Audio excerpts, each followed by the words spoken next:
सर्वांना क्रांतिकारी जय भीम। काही दिवसा अगोदर बुद्धगया या ठिकाणी बौद्ध समाजाचे लोक व बौद्ध समाजाचे धर्मगुरू भंतीजी त्या ठिकाणी गेले असताना तिथल्या मनुवादी ब्राह्मणवादी लोकांनी आमच्या समाजाच्या लोकांवर अटॅक केला व लाठ्याने त्यांना मारण्यात आलं। मी तिथल्या सरकारला असा विचारतो, का आमच्यावर अन्याय अत्याचार एवढ्या दिवसापासून हे आंदोलन चालू आहे, तुम्ही त्याबद्दल का बोलत नाही? म्हणजे भाजप सरकार आणि काँग्रेस सरकार हे मनुवादी ब्राह्मणवादीला पाठबळ जास्त करतं का? म्हणजे एक भाजप सरकार एक नंबरी और काँग्रेस सरकार हे 10 नंबरी आहे का? आमचं फक्त तुम्हाला मतं चालतात का? मग आमच्या त्या ठिकाणी आमच्या लोकांच्या ताब्यात का देत नाही तुम्ही?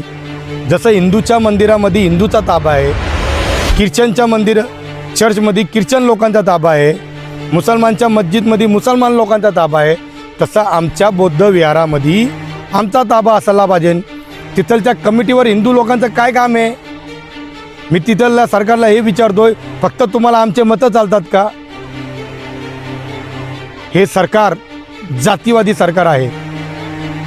एक रडल्याची भूमिका घेतं आणि एक डोळे पुसण्याची भूमिका घेतं आहे। मी समाजाला अशी विनंती करतोय की आपण यांना निवडून नाही दिलं पाहिजे, यांना मतं नाही दिले पाहिजे।